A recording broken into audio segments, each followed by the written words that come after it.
subscribe and hit the bell icon for any future upload. And also, relax and enjoy the experience.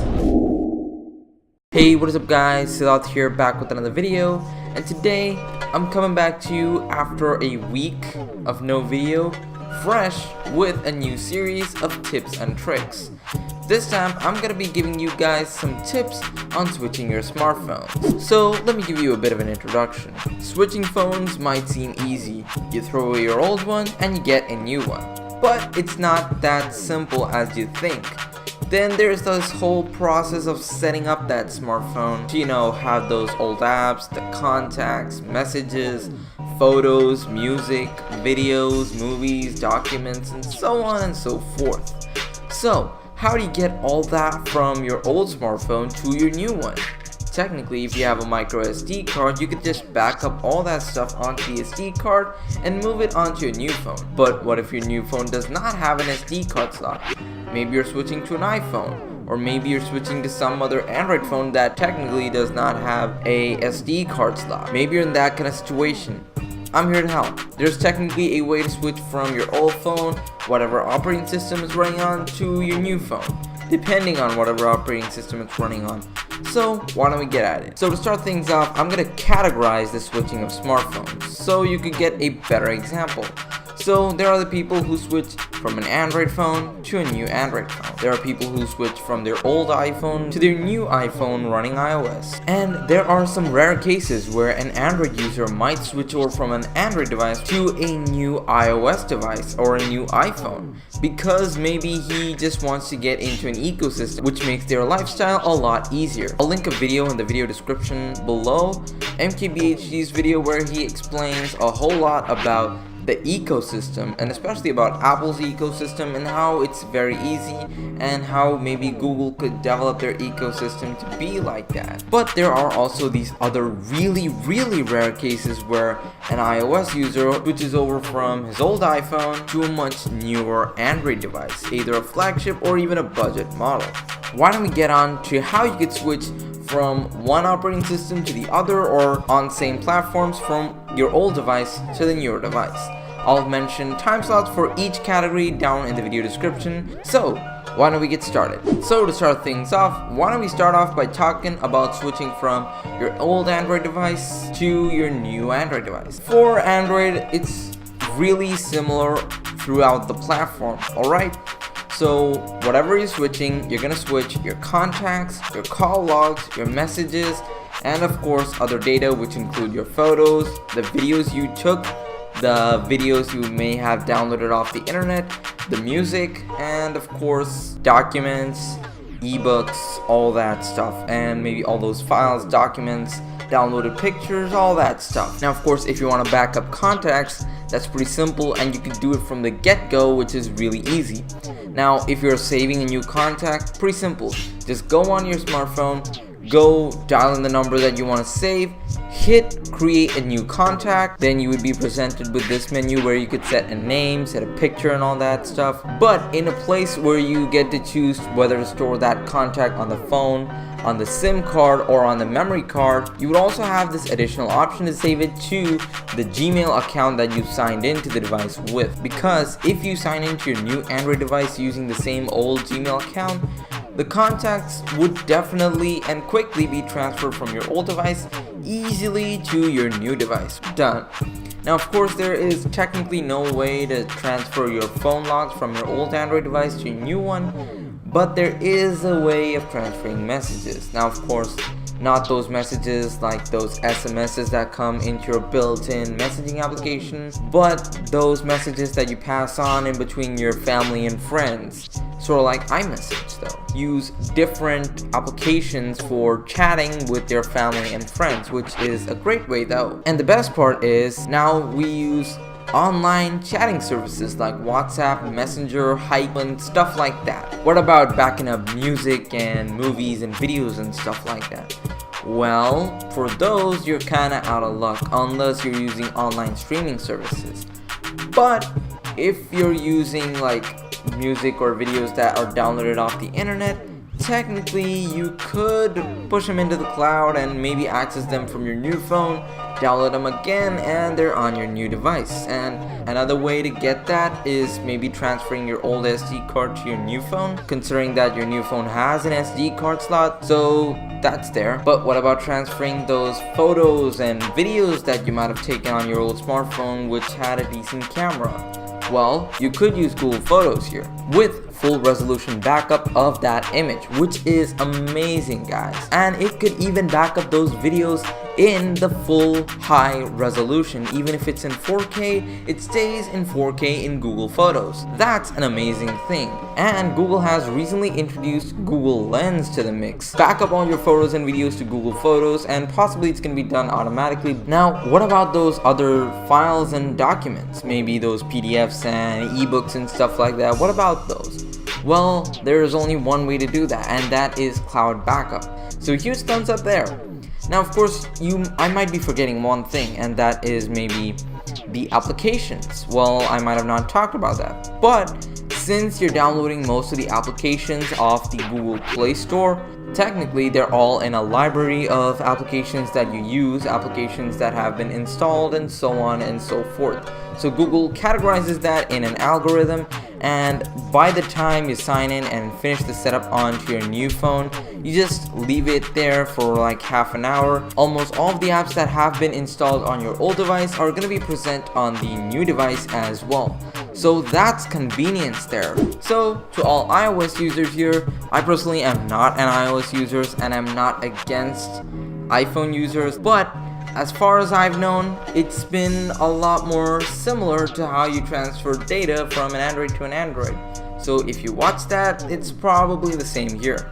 Technically, it's all in an ecosystem, and it's all based off of Apple's own algorithm of saving its data. Technically, using that one single Apple account, you could back up the entire phone into the cloud and represent it on your new phone easily. Even the setup, maybe, I really don't know. Technically, I'm not an iOS user, but I believe it could be of that way by people talking about it a lot. So that's actually amazing, and I would call this 100% seamless phone switching. It's much more efficient and seamless in the iOS experience. Now, why don't we move on to the rare cases where people either switch from their old Android device to the new iOS device, or where people switch from their old iOS device to their new Android device. So why don't we get on to it? So people who might have skipped to this category here, I welcome you all.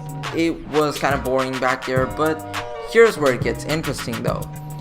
Switching from an old Android device to a new iOS device is gonna be tough. Now, of course, if you are mainly built in and baked into the Android ecosystem where you save all your contacts onto your Gmail or Google account, and maybe you use Google Photos as your main gallery application of choice, or maybe you use Google Drive in order to back up all your music, files, and PDFs and ebooks and stuff like that. Just, have that idea there. And when you get your new iOS device, technically you gotta create a new iCloud account. So be ready for that. So when you get your new iOS device, you'll be present on logging in with your Apple ID. Create a new account, enter your Google account, and continue the sign up process. After signing up, possibilities of your contacts all being in the contact application are 50%. And of course, it's better off because you're using the same ID on your old Android and on your new iPhone. It's much more simpler that way. But what if you want to access your photos and maybe those documents that I was talking about? In the App Store, you'd be present with Google Photos, Google Drive, Google Play Music, and even Google Play TV shows and movies, or whatever that's called. And technically, if you use all those services by Google, you're gonna have the same data that's present on your iPhone. Technically, all the photos that you took, and if you use Google Photos And if you use that on your new iPhone, you could easily back up all the photos that you took on your iPhone also to the Google Photos application, and maybe even create an archive of all those photos you took. Now, if you backed up all those files, PDFs and ebooks onto Google Drive, you could basically download the Google Drive application off the App Store and access those files and documents. If you used Google Play Music as your music streaming service application of choice, it's also available on iPhones and in the App Store. And of course, here's the catch. If you used Allo as your messaging application of choice, or maybe you used applications like WhatsApp, Viber, Hike, those very same applications are also available on the iPhone. And if you've backed all the chat history into the cloud, you could just access the same backup data on the new iPhone, and technically your chat history was never erased. You might miss a few features, like you might not be able to get the same applications downloaded automatically on your new iPhone. That's gonna probably take a while to do, but that's the only one drawback, and I'm pretty sure you know why. Android applications have a different source code, iOS applications have a different source code, so technically backing up app data and applications data to the new iOS device is not possible unless you create a list of all those applications that was on your old phone and download the exact same applications on your new phone. But anyway, that wraps it up for this point. We also got one more category, and that is the most rare category, where an iOS user switches to an Android device. If you're switching from an iPhone to an Android and you're looking for an iOS-like experience, do not expect that. But if you want something close to an iOS experience, like the performance, my most bet would be getting on maybe a Nexus device. That is, if you're not worried about never getting updates from now on, or maybe even getting some of the latest Pixel devices. So that's there. But moving on, why don't we talk about how you can transfer the data? My answer to that is no, unfortunately. Technically, you cannot move your contacts from an iPhone to an Android unless you do it the Pixel way. iMessage and FaceTime should be turned off on your Pixel. Tap Start, then tap Copy Your Data. You'll then be prompted to connect to Wi-Fi. Connect your Pixel with your old device using the cable that came with your old phone and the quick switch adapter that came with your Pixel phone. It's important to note that both devices must remain on and connected until the data transfer is complete. Next, sign into Google on your Pixel. If you don't have a Google account, now's time to make one. You'll then see a list of all your data. Deselect certain data you do not want to transfer and tap OK, then Copy. Or just tap Copy to transfer all data. You can tap Next to proceed with your Pixel setup while the data transfer continues in the background. And that's it. So if you're gonna transfer contacts from your iPhone to an Android, yeah, you're stuck there, and probably you're gonna have to save all those contacts to the SIM card, take the SIM card, insert it to your new Android device, and copy all of that and paste it to your Google account. That's the only way you could transfer the contacts and probably the messages. If you're using iMessage, there is a 0.1% chance that you're gonna be able to get iMessage on an Android. So yeah, you're stuck there. But if you use WhatsApp, Viber, and stuff like that, you might be able to access all those data on your new Android phone. But what about music, videos, photos, videos that you took from your iPhone's camera, and what about those files? Well, let's go through them one by one. If you use Apple Music as your music streaming application of choice, well, for your luck, Apple Music is available on Android, so you have the same music playlist available, and if you want them saved offline, it's only a button away, so that's there. Now maybe you want to access all those photos that you took on your old iPhone on your new Android phone. Well, there is a way to do that. Technically, download and install Google Photos, the application, off the App Store on your old iPhone. Hit the auto backup, it backs up all the photos from the storage to the cloud. So yay, that's amazing, it's quick, and yeah, that's it. You got the photos, you got the videos. What about the files? Well, there is like a way to that. Technically, off the App Store, download and install Google Drive. We back up all those files and videos. Once again, once you signed up to your new Android device, it's already available in the case you're connected to the Wi-Fi 24/7. Yay, you got all the files and documents. Here's a minor drawback. If you're feeling like transferring the same applications on your iPhone to the Android phone, that's where you're stuck. You're not going to be able to transfer those applications from your iPhone to your Android phone, so you're stuck there, unfortunately. But if you create a list of all the applications that you installed on your iPhone and download them according to the list, it's gonna take a while, yes, but at least you got the applications there.